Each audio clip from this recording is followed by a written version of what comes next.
On Quran, Surah 33, Ayat 37, and its Tafsir, exegesis, and then in the light of other Quran ayats, what is proven against Prophet Muhammad and Allah's revelations will be shown in this video. Definition of Tafsir, exegesis by AI overview. Tafsir means interpretation, explanation, or exegesis, and in the Islamic context, it refers to the scholarly interpretation and explanation of the Quran to uncover God's will, clarify verses, and understand their historical context. Now Surah 33, Ayah 37, and remember, O Muhammad, when you said to the one on whom Allah bestowed favor and you bestowed favor, keep your wife and fear Allah, or be mindful of Allah, while you concealed within yourself that which Allah is to disclose, and you feared the people, while Allah has more right that you fear Him. So when Zaid had no longer any need for her, we married her to you in order that there not be upon the believers any discomfort concerning the wives of their claimed sons when they no longer have need of them, and ever is the command of Allah accomplished. Sahih International English translation of Surah 33, Ayat 37. So the Islamic religious scholars who gave the tafsir exegesis on a part of Surah 33, Ayat 37 ayah tells us that Prophet Muhammad failed to come up to the station of a prophet and the messenger of Allah. The part of Surah 33, Ayah 37 is, you said, keep your wife and fear Allah, while you concealed within yourself that which Allah is to disclose, and you feared the people, while Allah has more right that you fear Him. So this part A, you, meaning Prophet Muhammad, said to Zaid, keep your wife and fear Allah. What we learn from the tafsir in Quran.com by Ma'arif al-Quran is the Prophet did not come up to the station of a messenger of Allah. So this is in Quran.com, Ma'arif al-Quran, Tafsir by Ma'arif al-Quran. Okay, then what the Holy... so reading out this tafsir now from Quran.com, Ma'arif al-Quran, what the Holy Prophet said was correct and sound in its place. But after having learnt about the event, as it would transpire through divine revelation, and after the intention of nikah with Sayyidah Zainab having emerged in his heart, this advice of not divorcing given to Sayyidina Zaid had remained at the level of a sort of formal expression of good wishes. One could say, I could say a superficial expression, not formal. Something not appropriate to the station of a messenger of Allah. Particularly so because along with it, included therein was the apprehension of taunts from the people. Therefore, in the cited verse, the admonition was revealed in the words which mean the admonition was revealed.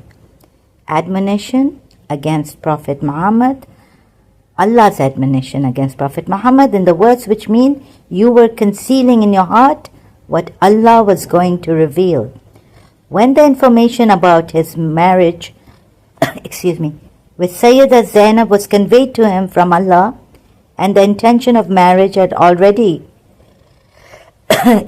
crossed his heart, then the act of hiding this intention and indulging in such formal remarks was not appropriate to his messenger prophet's station. right? So I just added prophet, messenger, but it says here, it says here, to his station it was not appropriate. Continuing the tafsir, as for the apprehension of taunts from the people, it was said you were fearing people, while Allah is more entitled to be feared by you. In other words, when you knew that this thing is going to take place as a matter destined by Allah Ta'ala, without there being an apprehension or danger of His displeasure in that case, then simply because of the apprehension of taunts from the people, such remarks were not appropriate. The details of this event appearing above have all been taken from Tafsir ibn Kathir, Qurtubi and Ruh al-Mani. So, Ma'arif al-Quran in the Tafsir and Quran.com have been taken from these exegetes, right? And what we learn from these Islamic exegetes in myislam.org is this. By Maududi is that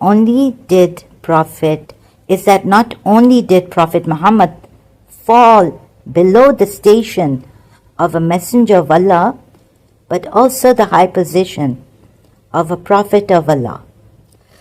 That Allah wanted to give him that high position. Put in these words by Maududi, Allah found this below the high position that He wanted His prophet to enjoy. That is why when Zaid expressed his intention to divorce his wife, the prophet said to him, fear Allah. It's not fear, the Arabic word in this ayat, but it is be mindful. Ittaqu, be mindful of Allah. And do not divorce your wife, but keep your wife. So here Maududi puts it like this. What he meant by this was that Zaid should not divorce his wife, so that he was saved from facing the trial. Otherwise, in the case the divorce was pronounced, he would have to comply with the command, and thus provoke a severe storm of criticism and vilification against himself. Command of Allah, comply. So my note, I'm adding this, sorry, not my notes, but adding from myself. Command of Allah, you would have to comply with the command of Allah and thus provoke a severe storm of criticism and vilification against himself. But when the Prophet deliberately forbade Zaid to divorce his wife so that he himself might be saved from what he forbade Zaid, deliberately the Prophet forbidding Zaid to divorce his wife. This is what the exegetes are saying here, religious or scholarly Islamic Muslim exegetes. Sorry, like Maududi. Excuse me, I have this cough. So, might be saved from what, so deliberately forbade Zaid. The Prophet deliberately forbade Zaid to divorce his wife so that he himself might be saved from what he feared would cause him defamation. Allah found this below the high position that He wanted His Prophet to enjoy. Below the high position of a prophet, right? Whereas Allah intended to effect a great reform through this marriage of the Prophet. Thus, according to Islamic scholarly exegesis, Prophet Muhammad didn't qualify and thus failed to come up to the position of a prophet and messenger of Allah. Then part B of Surah 33, Ayat 37. While you concealed within yourself that which Allah is to disclose, and you feared the people, while Allah has more right that you fear Him. So, you is Prophet Muhammad here in this part of the ayat too, right? What we learn from Islamic scholarly exegesis on this is that Prophet Muhammad earned Allah's displeasure too. Recorded in Quran.com, Tafsir by Ma'arif al-Quran, in the words of the Islamic scholarly exegetes. The majority of commentators, Zuhri, Bakr ibn al-Ala al-Qushayri, and Qadi Abu Bakr ibn al-Arabi, have adopted this very tafsir. That is, the mention of the thing he was keeping to himself was but this intention of marriage under divine revelation. Then the words of the Quran themselves lend support to this very tafsir mentioned above on the authority of Sayyidina or Imam Zain al-Abidin, of the fourth Imam of the 12 Shias, and also the Imam of the Ismaili Shias. So, in this verse, Allah Ta'ala has himself said very clearly that the thing hidden in the heart was what Allah Ta'ala is going to disclose. And the thing that Allah Ta'ala disclosed in this verse, this part of the verse, is nikah or marriage with Sayyida Zainab, as said in, we gave her into your marriage. Ruh al-Mani, reported in Ruh, also recorded in Ruh al-Mani. To protect oneself against taunts thrown by people is praiseworthy unless it affects some objective of the Sharia, which it did here. Right? So a question that, therefore they say now, the exegetes like Ma'arif al-Quran, a question arises here as to why the Holy Prophet chose to conceal this matter, which became the cause of divine displeasure, only to avoid the taunts of a hostile people. And in myislam.org, the tafsir on same ayat 37, on this part, Allama Alusi in his Ruh al-Mani has also given the same meaning of it. He says this is an expression of displeasure. Displeasure meaning by Allah. Allah's displeasure that Prophet Muhammad earned. So this is an expression of displeasure or abandoning the better course, which was that the Prophet should have kept quiet or should have told Zaid to do as he liked. The displeasure amounted to this: why did you tell Zaid to keep his wife, whereas I had informed you beforehand that Zainab would be included among your wives? The answer to why Prophet Muhammad earned the divine displeasure we don't need to learn. But what we learned through the tafsir is that Prophet Muhammad gained the divine displeasure through these tafsirs, Allama Alusi's and in Ruh al-Mani and Maududi in myislam.org. Right? So then, but what we learned from the tafsir is that Prophet Muhammad gained the displeasure, divine displeasure, or the displeasure of Allah. So for now, this is enough to bring us to the Islamic blasphemy law. What does AI Overview say about the Islamic blasphemy law? It says there is no consensus on the punishment for blasphemy against the Prophet Muhammad in Islam.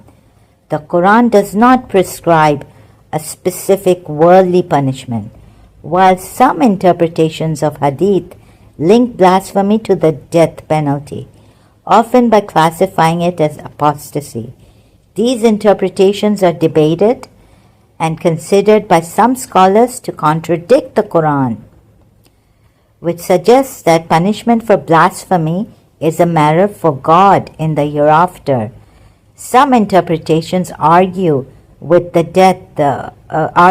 death penalty may only apply in cases that threaten public order or involve other crimes like treason.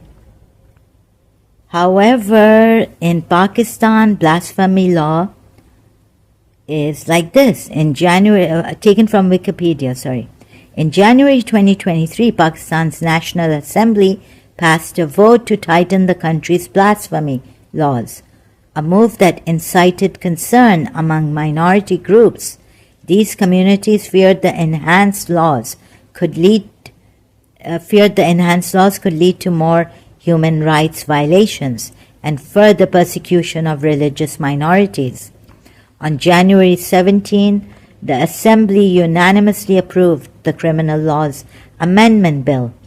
This legislation increased the penalty for disrespecting the Prophet Muhammad's companions, wives, and family members from 3 years of imprisonment to 10 years, in addition to a fine of 1 million Pakistani rupees, equivalent to roughly Great Britain pounds 3,500.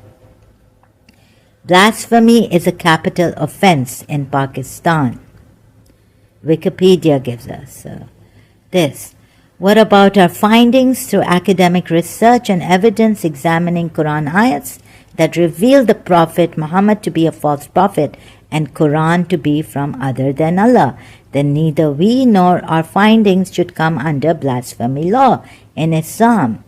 The overview: blasphemy in Pakistan is a serious offense punishable by death.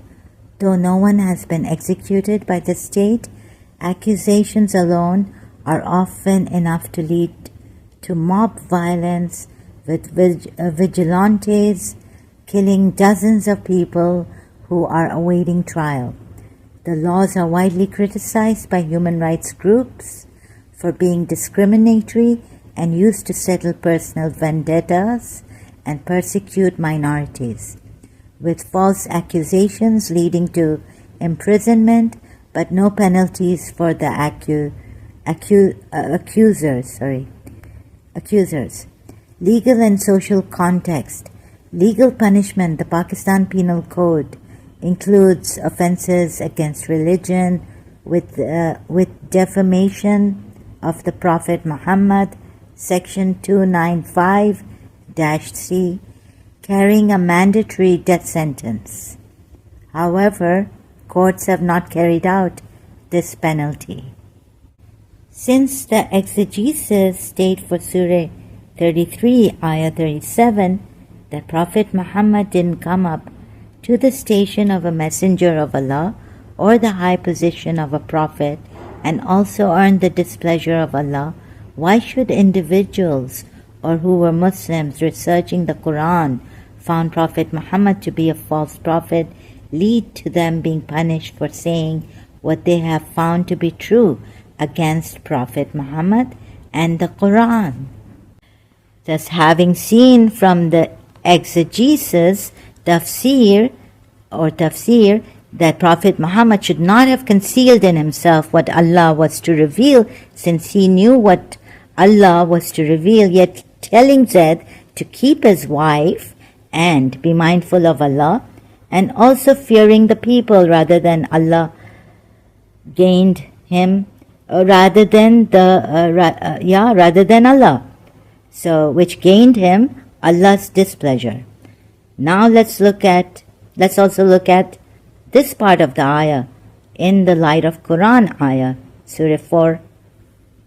Okay, so it's Surah 4 ayah 108. What these Muslim scholarly exegetes didn't take, right? Prophet Muhammad concealed in himself for fear of the people, whereas Allah wanted him to fear Allah rather than the people.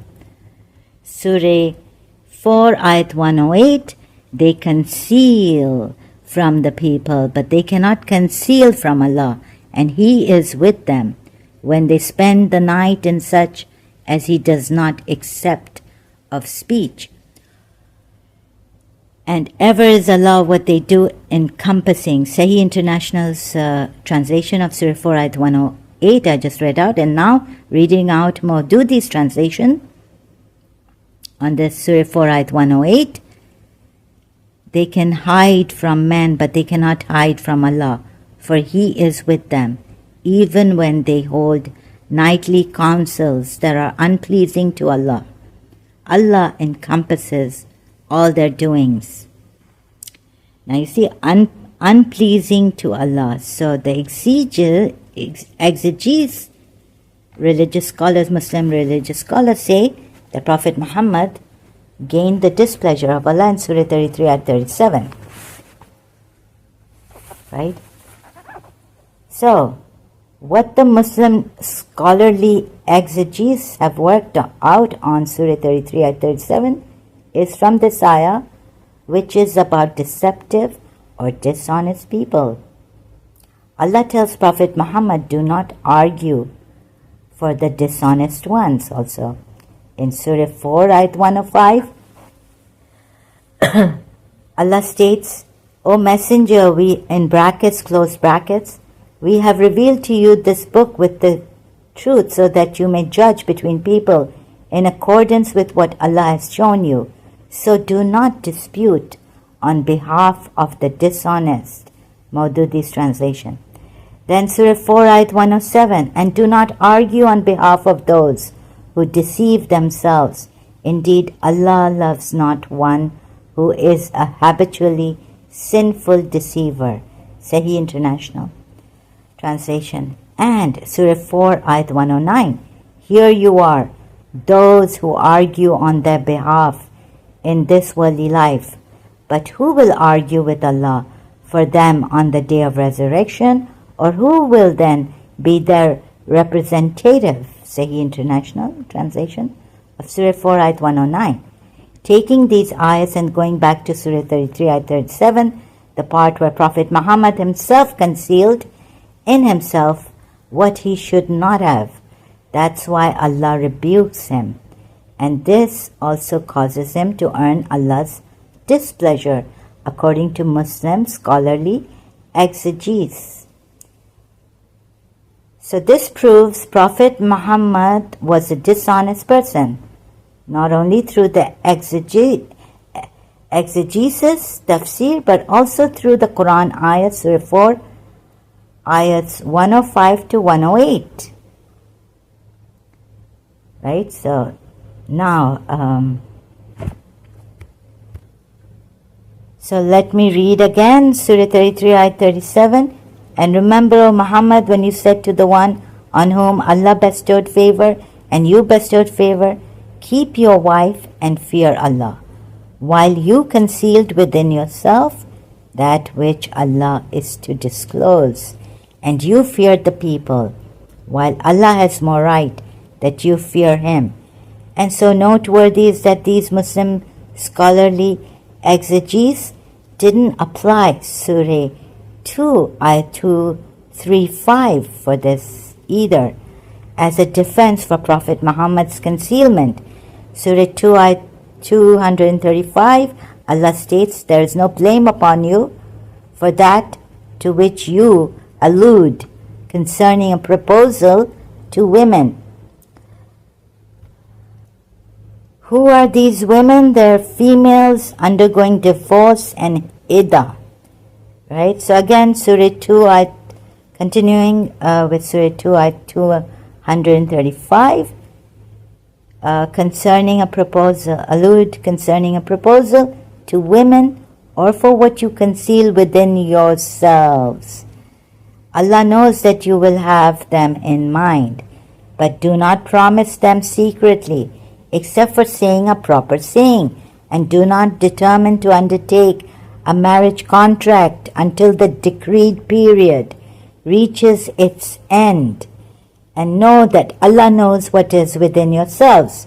So beware of Him and know that Allah is forgiving and forbearing. Sahih International.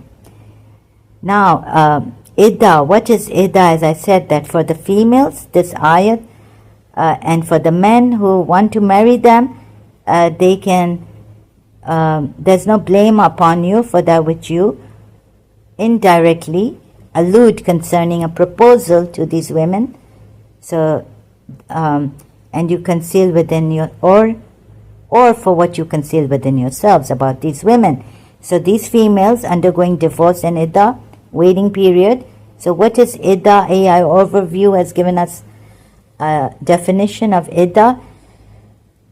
is the Islamic waiting period a woman must observe after the dissolution of a marriage via divorce or death of the husband before she can remarry. Let's continue. Now on Prophet Muhammad forbidding Zaid to divorce his wife Zainab. Obedience, because it's a command, right? Keep your wife and be mindful of Allah in Surah 33 ayat 37. Obedience to, now on Prophet Muhammad forbidding Zaid to divorce his wife Zainab. Obedience to Prophet Muhammad is equivalent to obedience to Allah, Surah 4 ayat 80 of the Quran, and other ayats also tell the believers to obey and his messenger, like the one previous to Surah 33 ayat 37, that's ayat 36. Zaid completed his want of her, meaning completed the divorce and not wanting his wife back during the waiting period. That is called Ida also, right? Waiting period. So Zaid didn't obey Prophet Muhammad's command, but Allah's, for the divorce to take place, and Allah's purpose or command, Amri, to be accomplished, the Arabic word, Amr, Allah's command. So part C of the ayat now, of Surah 33 ayat 37 is, so when Zaid had no longer any need for her, we married her to you in order that there not be upon the believers any discomfort concerning the wives of their claimed sons when they no longer have need of them. And ever is the command of Allah accomplished. Sahih International. So before this, in the pagan Arab custom, this was not allowed. But now Allah allowed believers to marry their claimed sons, not adopted sons. Even the pagan Arab custom of adoption was relinquished, right?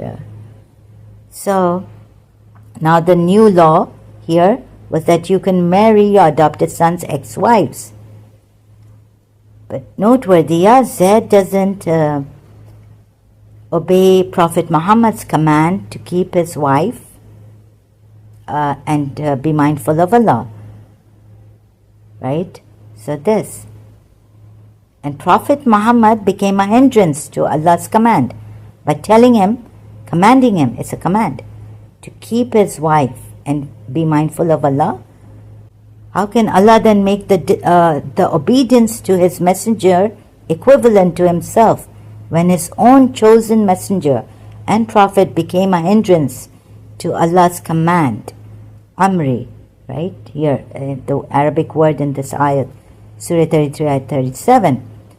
And ever is the command, Amri, i.e. decree of Allah, accomplished. So Zaid wasn't a hindrance, the messenger was, and moreover we're told in other ayats of the Quran in Surah 4 ayat 80 also to obey Prophet Muhammad along with Allah, and obeying Prophet Muhammad, the messenger of Allah, is equivalent to obeying Allah in Surah 4 ayat 80, clearly stated by Allah. So, and obedience to not only Allah but obedience to the messenger of Allah. How does Allah state that? Put it in Surah 33 ayat 66. The day their faces will be turned about in the fire, they will say, how we wish we had obeyed Allah and obeyed the messenger. Sahih International translation of Surah 33 ayat 66. It's so important to obey not only Allah but the messenger. That's how Allah puts it, not the messenger of Allah, but it means the messenger of Allah in this ayat. Surah 33 ayat 66. Ayats of obedience to Allah and the messenger contradicting against Quran, Surah 33 ayat 37 in the Quran, right? So this also has come up, contradictions. Surah 4 ayat 82, then do they not reflect upon the Quran? If it had been from any other than Allah, they would have found within it much contradiction. Sahih International translation of this ayah. So we find another contradiction in the Quran. Right? So taking Surah 33, Ayat 37. Thus, this contradiction also in the Quran tells us that it is from other than Allah, and since Prophet Muhammad failed also to accomplish Allah's command, sorry, excuse me if this cough, Surah 80, Ayah 23 would apply to Prophet Muhammad, since the Sunnis say and other non-Shia Muslims that the one who frowned was Prophet Muhammad. The Shia say he was not Prophet Muhammad, he was there from the pagan someone, Sahaba, right? But it was Prophet Muhammad who frowned. Well, from the pagan chief of the pagan who had gone to listen to Prophet Muhammad or talk to him. Sorry if I make slight mistakes like this and can't explain, right? Properly, I apologize, but I don't think it's going to make a great deal of difference. So Surah 80 at 23, which I said applies to Prophet Muhammad, now he went against Allah's command, thwarting it. In Surah 33 at 37 we see, by deliberately, what the religious scholars even have said, deliberately forbidding Zaid to divorce his wife, meaning keep your wife and be mindful of Allah. So Surah 80 at 23, by no means that he fulfilled what Allah had commanded him. Amri, it's from the word Amri, which is used in Surah 33 at 37. The same word in different form is used in Surah 80 at 23. So Allah now calls him, by no means had he fulfilled what Allah commanded him. Yusuf Ali's translation of Surah 80 at 23. This is Surah Abasa. And Sahih International's translation, no, man has not yet accomplished what he commanded him. No, Allah does not put man in this ayat. And Sahih International has not put man in brackets. So, but it's like this, it's how Yusuf Ali puts it. By no means had he fulfilled what Allah had commanded him. So he thwarted the command of Allah, although Zaid didn't. Right? So he should be disqualified as a prophet and a messenger of Allah. I wonder why. The religious scholars, exegetes, also went on believing in the Islam. I wonder why, right? So, and then Surah 80 at 17 also, destroyed is man, how disbelieving is he. So this should be applied to the Prophet now. Totally like disqualifying, going against the command of Allah, thwarting the command of Allah. In Surah 33 at 37, we see the exegesis also helping us on that. So accursed is the various translations in English of this ayat I've taken Sahih International. Sorry, Maududi puts accursed, but for qutl I would say, it's like gone. Maybe I can't use that word. Woe to man, Yusuf Ali puts it, what had made him reject Allah. So this whole thing, moreover taking the Quran ayats, like I said in the beginning, it shows that neither is Allah's revelation, this Quran, true, nor is this Prophet Muhammad the true prophet of Allah. Right? So this is what I have proven. Thank you so much. Yes, so let me complete this. This is what I have proven through the Muslim scholarly exegesis, and also through the other Quran ayats on Surah 33 ayat 37, which the religious Muslim scholarly exegesis did not use. Proven now against Prophet Muhammad and Allah's revelations, right? So there should be no blasphemy law against us who have looked at this, examined it, and found him to be a proven with evidence that Prophet Muhammad is a false prophet, and Allah's revelations these are not, the Quran is not a revelation from Allah. So thank you so much, and please forgive me any errors and mispronunciations of any word and omissions I made.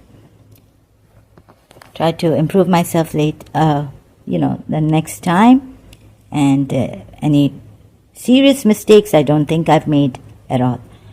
So I've abided by the ayats and the exegesis, Islamic, Muslim, scholarly. Thank you so much for your time and attention. Please leave Islam. Don't waste your time then on this religion, false religion.